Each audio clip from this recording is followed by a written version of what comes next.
Good morning. మనము మీనా నవల మొదటి భాగం ఎద్దనపూడి సులోచనారాయణ గారు రాసినటువంటిది చెప్తున్నాను కదా. ఇవాళ ఏంటంటే 16th పార్ట్ వాయిస్ ఓవర్ ఇస్తున్నాను, విని ఆనందించండి. గాఢ నిద్రలో ఉన్న నాకు ఎవరో తట్టి లేపినట్టే మెలకు వచ్చింది. ఉలిక్కిపడి కళ్ళు తెరిచి చుట్టూ చూశాను. క్షణంసేపు నేను అపరిచితంగా ఉన్న ఈ పరిసరాలలో ఎందుకు ఉన్నానో నాకు అర్థం కాలేదు.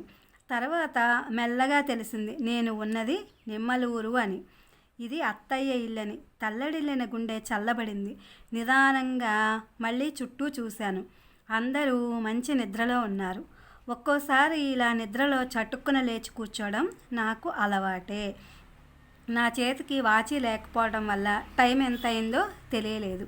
ఇదే మా ఇంట్లో అయితే తల తిప్పి కుడివైపు చూస్తే నా మంచం ప్రక్కనే ఉన్న రోజ్వుడ్ టేబుల్ మీద 2 పిట్టలు చెరోవైపు నిలబడి ముక్కులతో పట్టుకుంటున్న అందమైన గడియారం రేడియం డయల్తో నేను కళ్ళు తెరవగానే టైం చెప్పడానికి సిద్ధంగా నిలబడినట్టు టిక్ టిక్ మంటూ ఉండేది. అదీ కాకుండా నైట్ గౌన్తో నిద్రపోవడానికి అలవాటు పడిన నాకు ఈ నూలు చీర ఎంత మెత్తగా ఉన్నా ఏమిటో గుడ్డల మధ్య చుట్టేసినట్టు ఇబ్బందిగానే ఉంది. ఓ ప్రక్కకి తిరిగి చెంపకి చేయి ఆనించుకుని పడుకుని నా ఆలోచనల సుడిగుండంలోకి మెల్లమెల్లగా జారుతున్న నాకు హఠాత్తుగా నిశ్శబ్దాన్ని చీల్చుకుంటూ దూరం నుంచి అంబా అని ఆవు అరవడం వినిపించింది. ఆ అరుపు మామూలు అరుపులా లేదు, ఆక్రందనలా ఉంది. ఆపదలో నిలబడి ఆప్తుల కోసం ఎలుగెత్తి అరుస్తూ పిలిచిన పిలుపులా ఉంది. రాత్రివేళ నిశ్శబ్దాన్ని చీల్చుకుంటూ వచ్చిన ఆ అరుపుకి నా గుండెలు ఎలాగో అయినాయి. మరొకసారి వెంట 2 సార్లు వినిపించింది. అవతలి గదిలో గాఢ నిద్రలో ఉన్న కృష్ణ మంచం మీద అటు ఇటు కదిలిన చప్పుడు వినిపించింది. మరోసారి ఆవు అరుపు వినిపించింది. కృష్ణ చప్పున లేచి యువతలకొచ్చాడు. మేం పడుకున్న గదిలో మూలగా పెట్టి ఉన్న లాంతరు తీసి దాని ఒత్తి ఎక్కించి పరుగులాంటి నడకతో బయటికి వెళ్ళిపోయాడు. నేను కళ్ళు తెరిచి అతన్ని గమనిస్తున్నానన్న సంగతి అతనికి తెలియదు. దొడ్లోకి వెళ్ళిన 10 నిమిషాలకి కృష్ణ అమ్మ రాజు అని బిగ్గరగా పిలవడం వినిపించింది. నేను చటుక్కున లేచి కూర్చున్నాను. అత్తయ్య కదులుతూ లేచి కూర్చుని ఉన్న నన్ను రాజేశ్వరి అనుకుని రాజు అన్నయ్య పిలిచినట్టుందమ్మా, పిలిచాడా నన్ను అంది. అవునత్తయ్య, ఆవు అరుస్తోంది. కృష్ణ లేచాడు, పిలుస్తున్నాడు మిమ్మల్ని అన్న. అవునా, అయ్యో ఆవు ఈనిందేమో అంటూ అత్తయ్య కూడా లేచి దొడ్లోకి వెళ్ళింది. నాకిక పడుకోబుద్ధి కాలేదు. రాజేశ్వరిని తట్టి లేపాను. నా మాటలకి మధువు కూడా లేచాడు. ముగ్గురం కలిసి దొడ్లోకి వెళ్ళాం. బయట తెలతల వారుతోంది. పిట్టల కిచకిచలాడుతున్నాయి. తూర్పునంతా కుంకుమ అద్దినట్టు ఎర్రటి ఎరుపు అలముకుని ఉంది. వెలుగు నీడల్లో ఏ ఒక్కటి కానీ ఆ మిశ్రమ వాతావరణం నా కళ్ళకి ఆహ్లాదంగా, అద్భుతంగా, సర్వం మరచి తదేకంగా అటువైపే చూడాలన్నంత విచిత్రంగా ఉంది. అక్కయ్య ఆవు ఊనింది. మాతో నడుస్తున్నవాడల్లా మధువు అరుస్తూ ముందుకు పరిగెత్తాడు. ఏదోడు అడగరా అన్నయ్యని. రాజేశ్వరి కూడా పరిగెత్తింది. నెమ్మదిగా మెల్లగా ప్రాగ్దిశ నుంచి కళ్ళు తిప్పుకోలేని దానిలా నడుస్తూ వచ్చిన నేను పాకకి కొద్ది దూరంలో ఆగిపోయి పాక లోపలికి చూశాను. కృష్ణ అప్పుడే పుట్టిన దూడని పదవు పట్టుకుని గోళ్ళు గిల్లివేస్తున్నాడు. పుట్టిన సంతానాన్ని ఆత్రంగా చూసుకుంటున్న దానిలా ఆవు దూడని నాకుతోంది. మధు వెళ్ళి కృష్ణ వీపు మీద పడి 2 చేతులు అతని మెడ చుట్టూ పెనవేసి ఉత్సాహం ఆపుకోలేని వాళ్ళలా వెనక్కి వేగంగా ఊగుతూ అన్నయ్య, మన కొత్త దూడకి మల్లి అని పేరు పెడదామా అంటున్నాడు.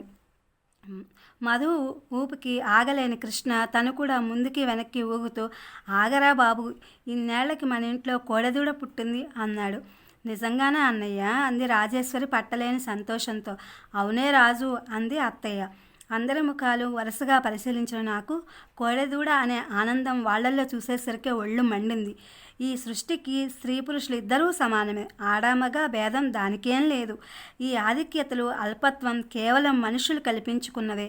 మన కుటుంబాల్లో ఆడపిల్ల పుట్టిందనగానే అయ్యో అని ఉసూరుమనటం, మగపిల్లవాడు అనగానే ఇలాగే అని సంతోషంతో ఎగిరి గంతులేయడం చాలాసార్లు చూశాను. స్త్రీ పురుషులలో ఎవరి ప్రత్యేకత వాళ్ళది. ఒకరికి మరొకరికి సామ్యం లేదు.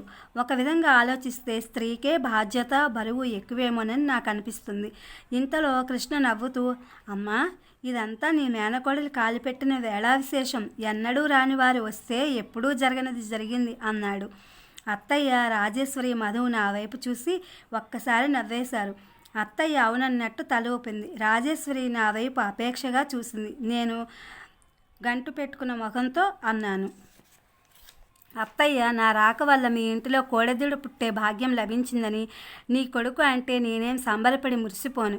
ఈ సృష్టి కోసం స్త్రీ ఎంత యాతన పడుతుందో, ఆ బాధ్యత ఎంత భయంకరమైనదో గుర్తించని మనుషులంటే నాకు మహామంట, చెప్పలేనంత చిరాకు. నిజంగా ఆలోచిస్తే మగజాతిలో గొప్పతనం ఏమిటో నాకు అర్థం కానే కాదు. అత్తయ్య నేనేం మాట్లాడుతున్నానో అర్థం కానట్టు అయోమయంగా చూసింది. రాజేశ్వరి నవ్వుతూ అన్నగారి వైపు నువ్వేమంటావు అన్నట్టు చూసింది. కృష్ణ ముఖం గంభీరంగా మారింది. స్వరం కూడా గంభీరంగానే పలికింది. స్త్రీ సృష్టిని కల్పిస్తుంది నిజమే, కానీ ఆ సృష్టికి పురుషుడు చరిత్రని కల్పిస్తాడు. కాబట్టి ఆధిక్యత ఎంత లేదన్నా మగజాతిదే. యథాలాపంగా ఆవు వైపు తిరిగిన నాకు హఠాత్తుగా కృష్ణ మాటలు వినిపించడం మానేశాయి. ఉలిక్కి పడ్డట్టుగా చూశాను. నేను పుట్టి ఇన్ని సంవత్సరాలైంది. నేను పొరపాటుగా కూడా ఆడవాళ్ళు ప్రసవించడం కానీ జంతువులు వినడం కానీ చూడలేదు. అలాంటిది ఈనాడు హఠాత్తుగా ఈ ప్రాతకాల వేళ బయట ప్రకృతి ఎంత అందంగా రంగులు సంతరించుకుంటూ చెప్పలేనంత అద్భుతంగా, వర్ణించలేనంత ఆహ్లాదంగా ఉందని అనుకుంటున్న ఈ సమయంలో అప్పుడే ఈయన ఆవుని చూడగానే నాకు భయం వేసింది. కడుపులో వికారం పెట్టింది. మనస్సంతా జుగుప్సతో చుట్టుకుపోయినట్టుంది. ఈ సృష్టి అనేది ఇంత భయంకరమా? ఇంత అసహ్యమైన పరిస్థితుల్లో ప్రాణి ఉద్భవిస్తుందా? ఎంత వికృతం, ఎంత అసహ్యం, ఎలాంటి బాధ! నాకు అక్కడ నుంచి మైళ్ళ దూరానికి పారిపోవాలని అనిపించింది. నేను జన్మలకి ఎంత ప్రయత్నించినా మరిచిపోలేనంత గాఢంగా ఈ దృశ్యం నా హృదయ ఫలకం మీద హత్తుకుపోయింది. అత్తయ్య, రాజు ఎలాంటి వికారం లేకుండా అదంతా ఎంతో సహజమైనట్టు నిలబడి ఉన్నారు. వాళ్ళ దృష్టి అంతా అప్పుడే పుట్టిన ప్రాణి మీద కేంద్రీకరించి ఉంది. కృష్ణ అయితే మరీను. వెనక నుంచి మీద పడి మధు ఊగుతుండగా ఒళ్ళో పదువు పట్టుకుని ఉన్న దూడని ఎలాంటి అసహ్యం లేకుండా ఎంతో అపేక్షగా శుభ్రంగా తుడుస్తున్న అతను నాకు విచిత్రంగా కనిపించాడు. ఈ తుడవడంలో ఆప్యాయత, ఆ పట్టుకోవడంలో ఒక విధమైన మమత, అతని చూపుల్లో కరుణ స్పష్టంగా కనిపిస్తున్నాయి. ఓహ్, ఎంత మంచి భావం, ఎంత మంచి యాంగిల్! నేను గిరుక్కున తిరిగి గబగబా లోపలికి పరిగెత్తి నా పెట్టె తెరిచి కెమెరా తీసుకుని దొడ్లోకి వచ్చాను. మెడల మీద మధు, ఒళ్ళో వెన్నముద్దలాంటి ఆవుదూడతో ఉన్న కృష్ణని మంచి యాంగిల్లో ఫోటో తీశాను. ఏమిటిది? కెమెరాతో ఉన్న నన్ను చూడగానే దూడని జాగ్రత్తగా క్రిందకి దింపి గడ్డితో చేతులు తుడుచుకుంటూ పాక బయటకు వస్తూ అన్నాడు, ఫోటో అన్నా. ఈసారి అతడు ఒక్కడని యాంగిల్ చూస్తూ కృష్ణ క్రిందకి వంగి చిన్న రాయి ఒకటి తీసి చేయి చాచి విసిరబోతున్న వాళ్ళలా పట్టుకుని మర్యాదగా చెప్తున్నా, ఫోటోలు గిటోలు ఏం పనికిరావు. నువ్వు ఇక్కడ నుంచి ఏ జ్ఞాపకం తీసుకెళ్ళడానికి వీల్లేదు అన్నాడు.